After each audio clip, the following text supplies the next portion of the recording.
it's time to sit back and relax with your favorite drink. And listen.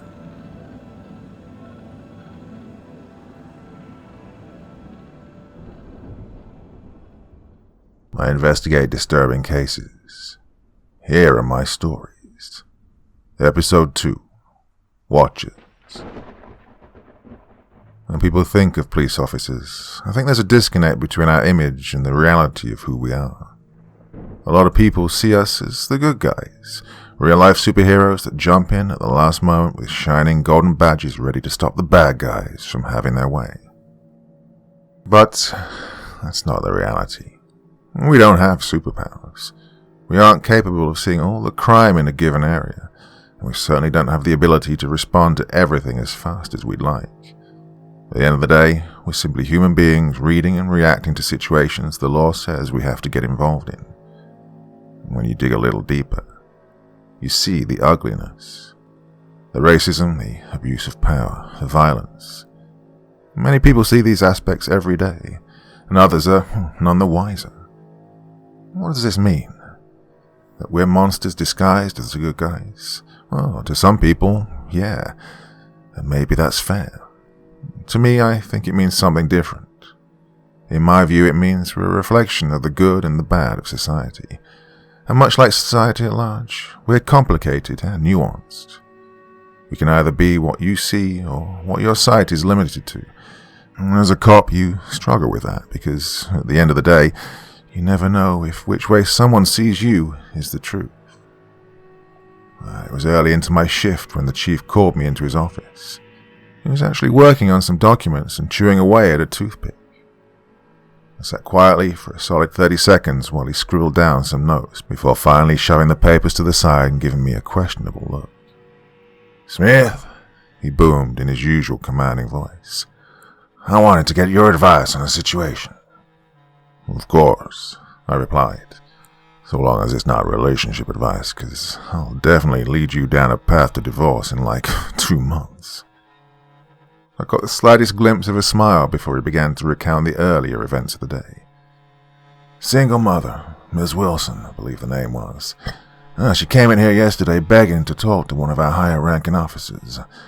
I was down in admin to grab some of this paperwork, so I was within earshot of her request. I go over, introduce myself as the chief, and we get to talking. She tells me that she needs police protection ASAP and wanted to make a direct plea to someone with authority to make it happen." "Police protection," I pondered out loud. "This must be something serious." "That's what I assumed too," he agreed. "But Ms. Wilson starts spinning this tale about how a little boy has seen a man outside his window, staring at him damn near every night, and that no matter what he does, the man won't go away. Of course, being a good mother, she always goes to check in on him. But every time, there's no one there. Well, the fear in her boy's eyes is real, though. The look in his eyes says he's seen something terrifying, and she believes her kid. So, to fix the situation, she wants us to keep a guy outside watching her place until we catch the bastard. So, what do you think our move should be?" I scrunched my face into a look of confusion. I don't understand. I mean, do you really need my opinion on this? Seems pretty straightforward, doesn't it? I get that her fear of this mystery man is real, but we can't just loan out officers as bodyguards on request. Well, I'd love for us to help, but if she doesn't have any proof this guy exists, there isn't much we can do, right? I suggest she'd set up some security cameras, maybe even invest in a gun. If she catches this guy on video, we can do a proper investigation and hopefully find it." The chief chuckled, which threw me off because the guy maintains a serious demeanor 99% of the time. "I like the way you think, Detective Smith. Straightforward and logical in every situation. It's a trait that'll either save your life or get you killed. One way or the other, it's going to make all the difference in your life. But you're missing something big." He was trying to lead me somewhere, but I couldn't pinpoint where he wanted me to go with this. All I could do was raise an eyebrow in response. Well, he caught on to my confusion, took the toothpick out of his mouth, and exhaled as if he was blowing out cigarette smoke. So you don't think a single mother whose young child's telling her that a man's looking through his window at night would have already bought cameras? Well, after a few nights, she had some of the most expensive cameras she could find installed outside his window. And obviously we're still sitting here without any evidence of a man even being there. Yet she came in here adamant that her son saw him just last night. It took a moment for me to put the pieces together in my head. I didn't understand how in the hell that could be possible. Could someone have some device that disrupts the security camera feed, or maybe the boy's seeing things? The detective put the toothpick back in his mouth and shrugged, leaning back in his chair. I don't know, but it's what you're going to find out. I've already sent you an email with her address and details. This was the unfortunate bombshell I was hoping he wouldn't drop. As much as I wanted to argue against being assigned to this case, I knew I wouldn't be getting out of it. And since my last encounter with a tall woman, I knew the chief and I had an understanding. I'd seen something that he didn't want very many people to ever be aware of, but she wasn't the only thing out there. If he had even a hint of a suspicion that something may be in the realm of the unusual, then I'd be his guy on it. Still, neither of us could go assuming anything. I had to approach this like any other case, and that approach started with the facts. As soon as I walked out of the chief's office with a commitment to the case, my mind started getting to work. I immediately made a beeline for my desk to do some background research. A mother claiming that her son is seeing a man outside his window at night, but no evidence such as a man exists, at least not on video. Not anywhere near the amount of information I'd need to figure all of this out, at least not yet. Officer Ryan, who'd only been with us for a little over a year, caught me off guard while I was lost in thought at my desk. He was a happy-go-lucky type of kid, in his late 20s, and always wore a large smile on his face. "Hey there, detective," he said after taking a swig of his diet soda. "I saw you come out of the chief's office, and I was, wondering if you were working on a..." He took a quick look around before leaning in and whispering, "secret project." I gave him a blank stare, and he returned a big wink that confused me even more. "I, don't know about secret, Officer Ryan. Just a potential trespassing and harassment case. Nothing major." He looked disappointed at the news. "Oh man, that sounds kind of boring. Need any help?" "You literally just said it was boring. But you want to help? Why?" "Shoot, yeah," he replied a little too excitedly. "Man, I've seen your work, and everyone talks about how you've solved some really wild cases over the years. Well, I've always thought it'd be fun to see what I could learn from you." Well, I have to admit, his enthusiasm was oddly charming. But aside from that, I knew that if I was going to figure this out, not only would I need to talk to the family, but I'd need to do some evidence collection. And at the end of the day, 2 pairs of eyes and ears were better than 1. Bracing myself for his overly giddy reaction, I agreed to let him tag along so long as he did the note-taking and let me take point on everything. Within half an hour, we were out of the station and knocking on the front door of a modest-looking house. It took a while before anyone answered, but when someone finally did, it was our first look into just how serious this situation was. The middle-aged woman before us looked absolutely exhausted. Deep bags under her eyes were accompanied by unkempt greying hairs and a posture that belied someone who just didn't care to put much energy into anything. "Ms. Wilson," I began, pulling out my badge. "My name is Detective Smith, and this is Officer Ryan. We're here to talk to you and your son about the strange person you've been seeing around your home. May I come in?" She blankly scanned our badges, and when it registered who we were, her mood noticeably shifted. "Oh, come in. I'm sorry the house is a mess." She quickly herded us inside her living room while calling for her son Lucas to come over and greet us. Everything seemed to be moving so fast that I was almost caught off guard by the sleepy-eyed young boy that seemed to materialize in front of me. He looked to be about 12 years old and physically mirrored his mother. His exhaustion was apparent by the way he was constantly rubbing his eyes and yawning. Lucas and Ms. Wilson took the sofa while Officer Ryan and I sat across from them on chairs we borrowed from the kitchen. "I just want to say it's a pleasure to meet you both. I know that these aren't the best of times, but I'm here to help in any way I can," I said with a smile. "Ms. Wilson, I was made aware that you came to the station before to give a statement, but if you wouldn't mind, I'd appreciate you briefly explaining to me again what exactly is going on." She nodded and took a deep breath before beginning. "This all started over a week ago. Lucas ran into my room, crying about seeing something in his window. I checked it out and didn't see anything out of the ordinary, so I assumed he'd just had a bad dream. But then the same thing happened the night after, and then the night after that." She stopped for a moment to caress Lucas's hair as he laid next to her. "But I never saw anything. Well, after the third night, I immediately went and installed security cameras, and for 2 days, nothing happened. I'm thinking it's over, but then all of a sudden, it started up again. That same night I went to check on the cameras and saw nothing.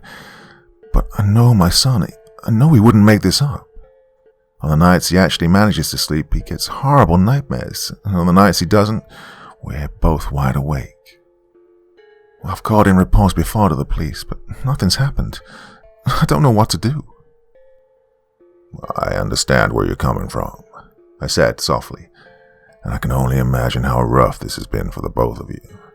I just have some follow-up questions." She nodded, and I continued. "I don't want to downplay your experiences, but is it possible that maybe your son is seeing things? Is there potentially any history of psychological disorders in your family?" She almost sounded offended by how forcefully she gave her answer. "What? No, my son isn't. He's not seeing things." Officer Ryan cut in then. "We're not suggesting he is, ma'am. We just want to have everything straight so we can approach this properly. There have been instances where maybe things aren't as they appear, and we don't want to arrest someone over a small mistake." Ms. Wilson took a deep breath and nodded in approval. "He's never had these issues before. There was a time Lucas's father and I thought he might be suffering from ADD, so, we took him to a specialist for a few weeks. As far as I know, everything's perfectly normal." "And what of the father?" I cut back in. "Do you two have a good relationship?" "We do," she answered. "Lucas stays with him over the summer, and they talk every other night on the phone. He and I actually have a better relationship divorced than we ever did together." "Well, still, I'd appreciate it if you sent me your ex-husband's info. We'll run a background check and make sure everything's okay on that end. I wanted to ask you if you ever simply considered letting your son sleep in your room. Maybe removing him from the situation would help." "Of course, all the time. But it's not a permanent solution. I've had Lucas in my room, and by the time I'm asleep, he finds his way back to his bed." Well, I couldn't be absolutely sure, but she seemed to be telling the truth. Now, as much as you don't want some psycho with a grudge stalking a kid, there just didn't seem to be anyone that stood out as a candidate. But I've been doing this long enough to know that in many cases, kids know things that their parents don't. When I asked if I could speak with Lucas alone, Ms. Wilson hesitated for a bit. She was understandably reluctant to leave her young boy to be grilled by a police officer. Surprisingly, it was Officer Ryan who acted as a somewhat effective intermediary. He mentioned something about working as a children's therapist before becoming a police officer, and according to him, children often feel more comfortable talking about traumatic events when their parents aren't listening.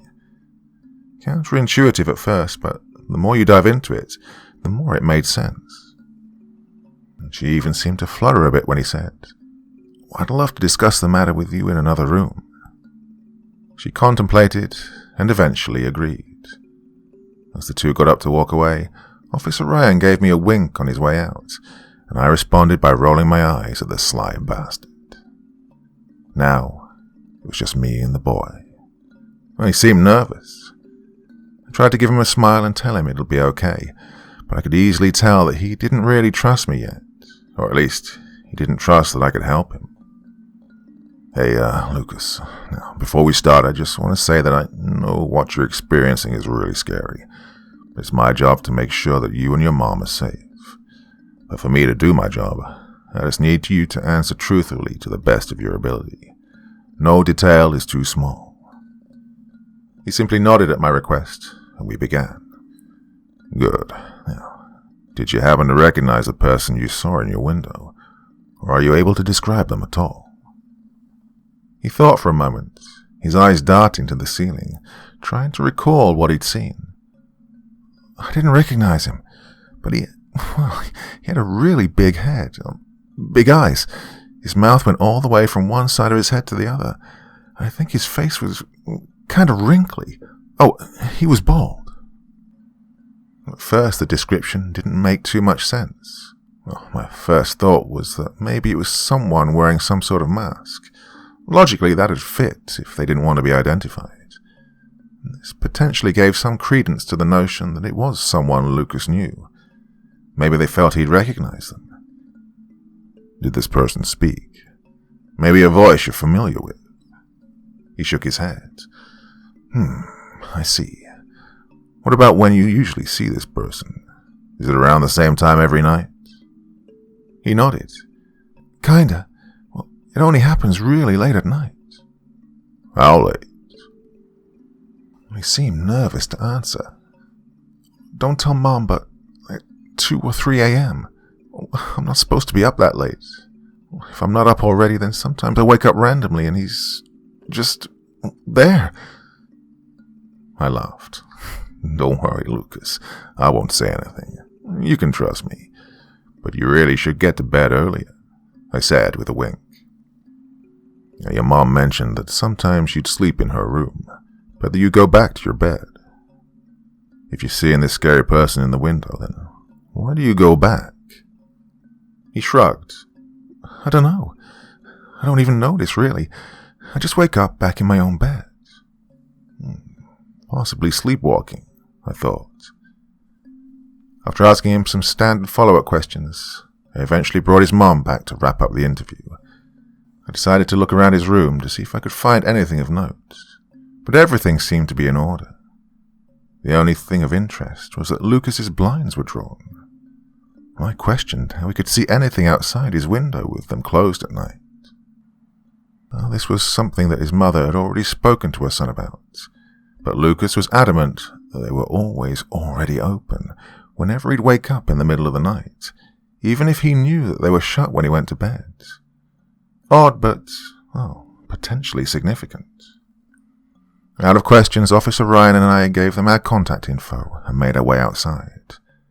I told Ms. Wilson I'd get back to her on the request for officer surveillance, but I'd rather look into this through other means first. Well, I couldn't get over how little sense this all made. Nothing seemed to fit, and there wasn't a good place to follow up a lead with. All the facts I'd had before me appeared meaningless. A man in a mask that shows up at 2 a.m. to scare kids. Well, if he was a kidnapper, why just look inside his room? Maybe he was some sort of sick voyeur that liked to watch young kids sleep. Well, if that was the case, then there was a decent chance I'd end up in jail myself for strangling him. Unfortunately, there was only one place I knew I could get some concrete direction in this situation. I reluctantly reached into my pocket and searched with my contacts for the most dreaded name available in my phone. Hello, Smith. What the hell do you want?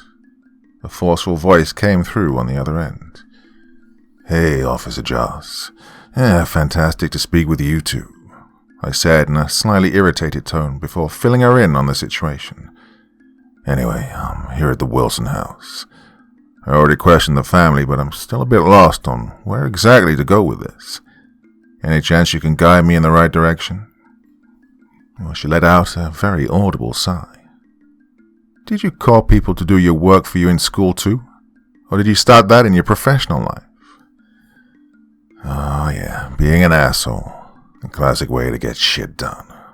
If you keep at it, maybe the guy stalking this child will turn himself in out of pity for me.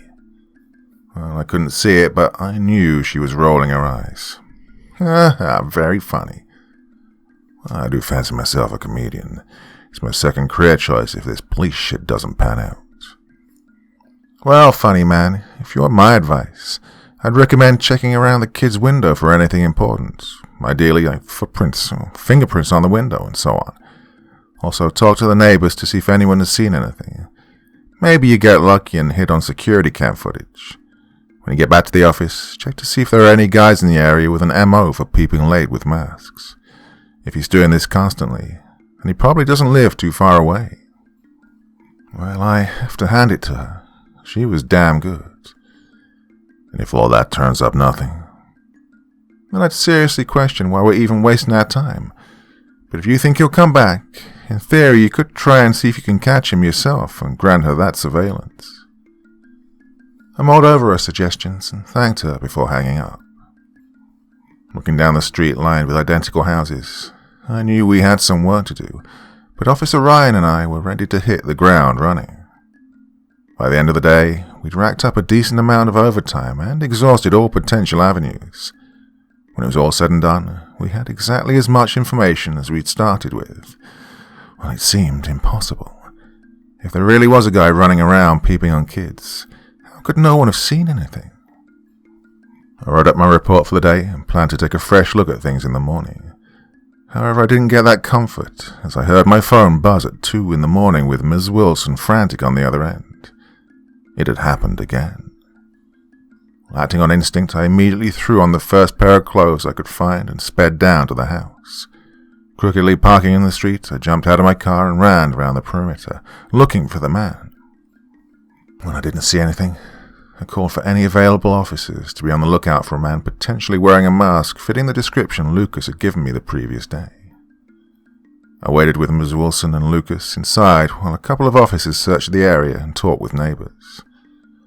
Well, the fear in the eyes of the young boy said a lot, and the way his mother hugged him tight and whispered in his ear, no doubt with words of comfort and love, made the non-verbal aspect of the situation speak that much louder. As time went on, it was the same story. We searched and came up with absolutely nothing. But even so, that moment made me believe this went way beyond the lack of evidence. Something was deeply wrong. Deep down, I knew what Lucas was seeing was real. I contemplated the fact that the way we were looking at this was off. I needed a different approach, and maybe Ms. Wilson was right the first time. Perhaps we just needed to sit and wait for the guy to show. Well, the next day I spoke to the chief about my lack of progress and suggested this new strategy. I figured that if we kept arriving late to the scene, then Ms. Wilson's request should be granted. Despite the lack of evidence, I told him I was confident that the boy's concerns were real and that we needed to take them seriously. And surprisingly, he went for it, but only on the condition that I was the only guy on surveillance duty in case I caught something extra. Yeah, we made an agreement to significantly cut back on my in-office time so that I could spend between 4 and 6 hours parked in front of the Wilson home. The first couple of days were incredibly uneventful. Well, admittedly, I spent more time playing games on my phone and watching videos than I probably should have. In my defense, surveillance is goddamn awful. Seriously, try sitting and looking down a dark, empty street for 30 minutes by yourself, and you'll see what I mean. Well, the third day was when things took a turn for the horrible. At precisely 1 in the morning, the light flicked on in Lucas's room, and my gut screamed at me that this was it. But there was a problem. I didn't see anyone outside Lucas's window as it happened. The outside was just as empty as it had been the 2 previous nights. Either way, I rushed towards their home with a gun in hand. And for the second time, I ran around the house shouting for anyone hiding in the dark to come out and surrender, checking any potential hiding place as I went. And still, nothing. I was standing around in the cold, looking down an empty street, thinking about how dumb I must have looked. I was screaming in the air, waving around a pistol like a crazy person. In a lot of neighborhoods, I'm the exact guy people would have called the cops on. It's one of the many moments in my career I had to shake my head and ask myself, what the fuck am I doing? I didn't know if this family was messing with me, if this was all in the kid's head, or if it was some third option I hadn't explored yet. Either way, there was a deep frustration. One that was different from other cases. You see, I could deal with having the puzzle pieces and not figuring out how to put them all together, but when you don't know if you have any pieces at all, or if you're even completing a puzzle, it makes you question what the hell you're even doing with your life. Well, I fully intended to confront the two over this. If they were messing with me, then there'd be hell to pay. But when I finally entered the house, I was quickly met by Ms. Wilson. She insisted on showing me something I never in a million years would have expected. The large imprint of a hand was staring back at me from the other side of the window. I yanked out my phone and quickly went to take a picture, but before I could even raise the phone to take a snapshot, it was gone. A million questions flooded my mind. I'd been staring directly at the window when the light was turned on. I ran around the whole damn house, and there wasn't an iota of evidence that a person was out there. I called in for an officer to come by and help me collect evidence in case there was some piece of DNA we could gather.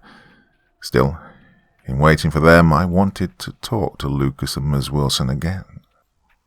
The familiar faces of distress were present, but this time I could pick up on something different. An expectedness. It was almost like I could hear them asking, "What are you going to do?" And frankly, I didn't know the answer. My conversation with them was standard. I asked the basic questions I've asked people a million times before. What did you see? Did you hear anything? Was anything off today? And so on. Nothing of note came back. The eventual searches for DNA also left me with nothing.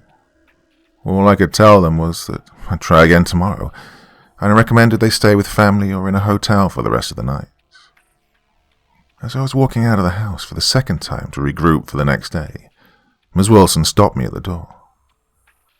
"Do you have any children, Detective Smith?" she asked. Her question froze me for a moment. It took me a second to regain my composure before I turned around and replied with a clumsy, Why do you ask? What would you do if it were your kid?" Well, my first thought was, I'd do everything for him. But I knew that wasn't the type of response she was searching for. Be there. I'll be there to protect him at all costs. That's what a good parent does. "Yep, it is," she replied softly. "Please, take care of my son as if he were yours." I nodded in understanding and walked out without saying another word. As I got in my car and made the drive home, I tried to zone out to an instrumental playlist. I was doing my best to phase the night's events out of my mind, but my best wasn't good enough. My mind was buzzing. How could there have been a handprint there? I was there the entire time and saw nothing. No person came up, and there certainly weren't any cars. Well, I needed a new and innovative way to either catch this guy or convince the family to move out of town. By the time I got home, I'd figured it out. A new angle to pivot towards. It was a solution so simple that I almost laughed at myself for not doing this the day the chief gave me the case. I realized I needed to take my own advice and be there for Lucas. I decided that I'd sit inside Lucas's room every damn night until I was face to face with the bastard behind all of this. Ms. Wilson was hesitant when I brought up the idea the next morning, which was understandable. But with some pushing and a phone call with Officer Ryan, whom she really seemed to take to, I eventually got the green light. All hopped up on energy drinks and the sheer force of will, I sat in a chair staring at that damn window as Lucas slept on the other side of the room. 10 p.m., nothing. 11, nada. The clock struck 12 and I was still seeing the same thing as before. 1 quickly slipped into 2, and I could feel my eyes starting to get heavy. I looked over at Lucas, who was illuminated by his nightlight, and I watched him for a bit. A small smile was on his face. The way he'd shift around ever so slightly indicated that he was having a dream, a good one. I'd seen that face many times before on a sweet sleeping child. At that moment, I couldn't help but reflect that smile back. Something about that moment reminded me of why I was going so hard to protect this kid. An inner feeling to right a wrong. But I was so damn tired. My mind was sweet-talking me into the idea that a quick nap couldn't hurt. As my eyes slowly closed shut, my entire being was cut off from the world, until I heard a scream. I quickly shot up from my position and snapped my neck towards Lucas, who was cowering on the bed, staring at something. I followed his line of sight to the window and couldn't believe what I was looking at. It was indeed a man, or some kind of twisted approximation of one.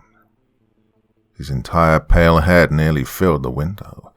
The massive eyes and dilated pupils were locked in on the boy, and even as I reached for my gun and pointed it directly at him, he never broke his gaze.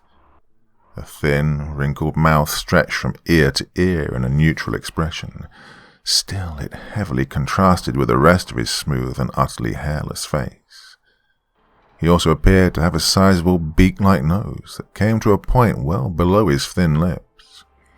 His nose almost seemed like an arrow pointing down to his rotund body and bone-thin arms, both sporting liver spots and long grey hairs. But perhaps the most disturbing thing about him was that he appeared to be completely two-dimensional. It was as though he resided within the thin walls of the window instead of being on the other side of it. It was almost as if he was being projected onto the window. But that was impossible, as there was no light coming from the other side of the window and no visible projector in Lucas's room. "Lucas, move. Go to your mom and tell her to lock the door," I screamed. Well, he didn't need to be told twice. In an instant, he was gone. After he was out of the room, I backed up towards the door, locked it behind me with one hand, and kept the gun pointed with the other. Now the man's massive eyes shifted towards me, and his lips went from neutral to a thin smile. He spoke slowly in a deep yet confidently calm manner. "You shouldn't have done that, Detective Smith. If every single hair on my body wasn't already on end, they most certainly were now. How do you know my name?" I shot back with false confidence. "Knowledge is critical. I know you and your mistakes. We all do," he replied matter-of-factly. "Who the hell is we?" "A society of people, no different from the one you live in." The way he talked down made me feel like I was a child speaking to an adult with decades more experience than I could ever dream of attaining. Still, trying to maintain my poker face, I squeezed my gun tighter and raised my voice a couple of octaves. "And why is your society attacking this family? Why attack Lucas?" "Attacking? No. I am merely observing. You are fascinating. You've been scaring the bejesus out of a 12-year-old boy, and you're doing it because he's fascinating. Don't give me that shit." Well, he didn't reply. Instead, the imprint of two hands appeared on the window. Before I could understand what was happening, they pressed forward, warping the glass as if it were a thin, malleable plastic. The hands began to stretch towards me, and memories of my encounter with the tall woman flashed in my mind. I wasn't about to let that happen again. I fired off 3 rounds into the window, hoping to destroy his only means of passage into this world. But the man kept on, undeterred. Every instinct told me to get the fuck out of the house, but I knew he'd surely attack Lucas and Ms. Wilson if I didn't stand as the last line of defense. All I could do was hope that I could destroy every last bit of the window. Before I knew it, the hands were at my face. I squeezed my eyes shut and didn't open them again until I realized that they weren't hurting me. Instead, they were caressing my face. He was feeling my scraggly beard and running his fingers through my fade. I didn't know whether to feel fear or relief, but I quickly figured out which way to lean when the hands violently wrapped around my cheeks and slammed the back of my head against the wall. I dropped my pistol in the commotion, As I struggled against his grip to pick it up, he pinned me face down onto the ground. He violently grabbed me by the arm and dragged me towards the window. I could see him looking at me, smiling in anticipation of what was to come next. His pupils were dilated and nearly filled the whites of his eyes. He forced one of my hands through the warped surface of the window, and all I could feel was this immense coldness. It was a cold like I'd never felt before. It was like dunking your hand into a bucket of ice on steroids. It sent waves of pain firing through every nerve in my body. Whatever impossible level of cold this was, I knew that frostbite was mere seconds away. It took all the strength I could conjure to yank my hand from his grasp. I writhed around on the ground in agony, cursing at the man above me. Well, I knew he enjoyed my pain. He took a moment to watch as I struggled to scoop myself against the door before speaking again. The boy belongs here with us. Deep down, he knows it. He wants to be with us, and maybe you do too.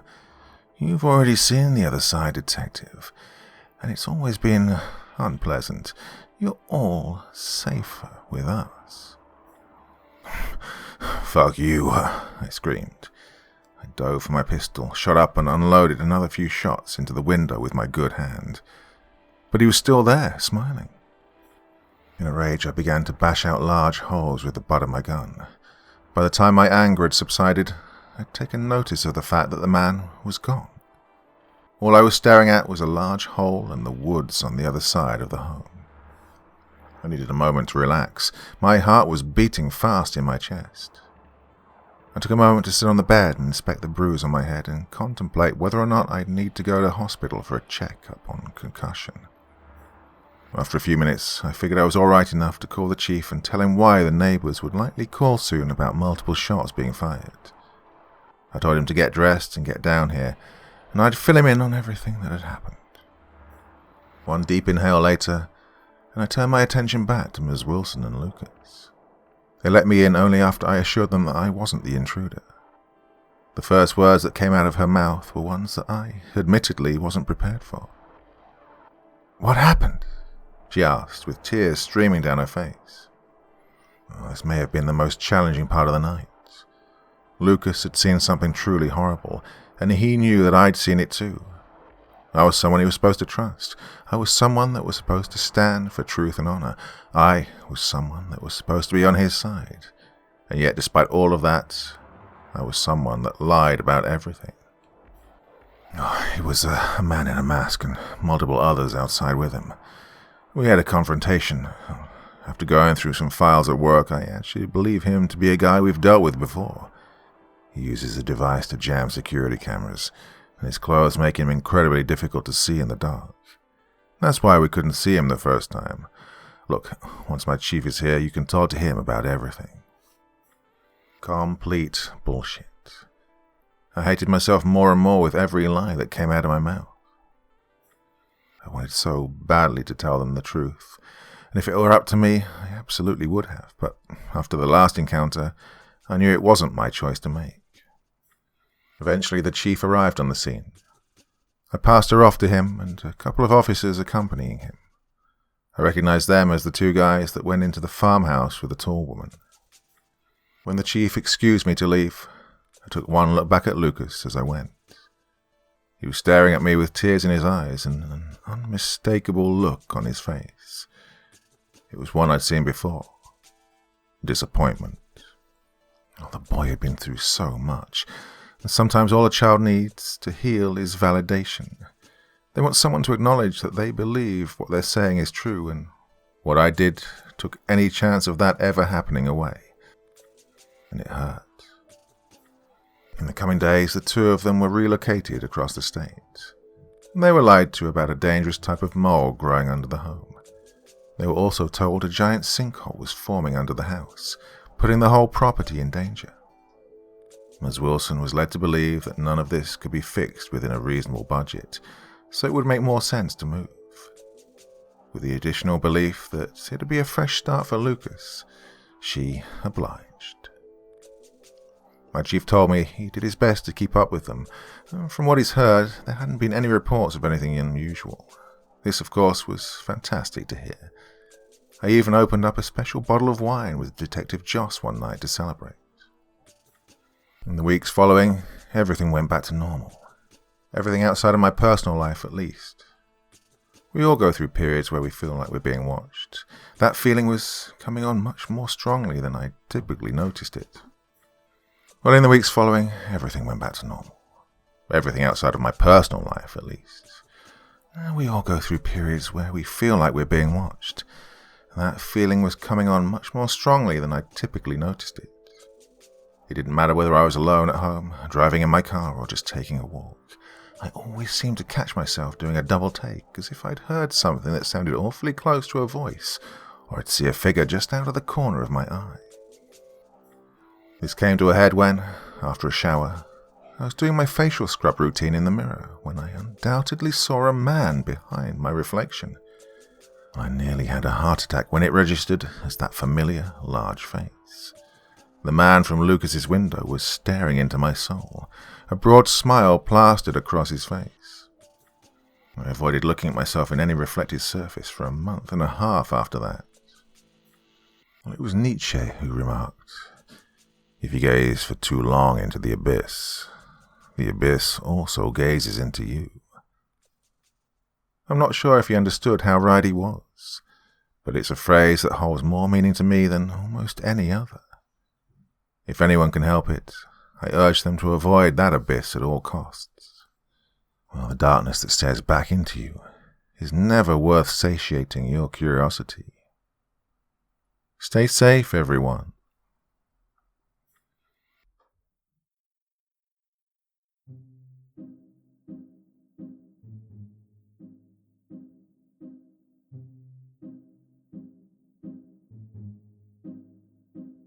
Well, yep, I only did episode 1 of this new series last night, but I promised you, didn't I?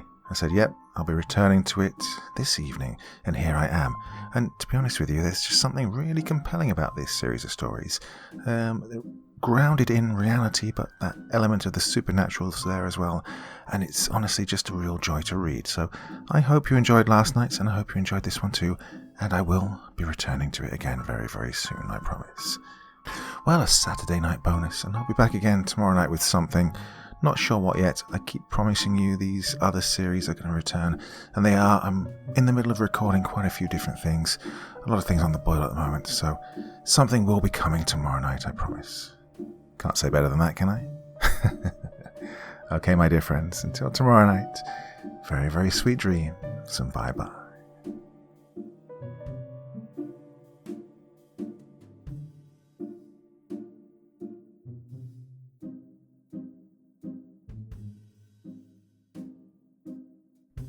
Thank you so much for taking the time to listen to this story today. It really means a lot to me and to the author of the story, of course. Well, if you want to know more about me, I'm pretty much everywhere on social media. You can find me on Facebook, Twitter, Instagram. You can download my music on SoundCloud. I've got a Patreon if you feel like. Throw me $1 or $2. Very much appreciated. And of course, on Reddit, I have a place where you can leave stories if you want me to read one that you've written. Well, hoping to see you all again very soon. Till then, sweet dreams. Bye-bye.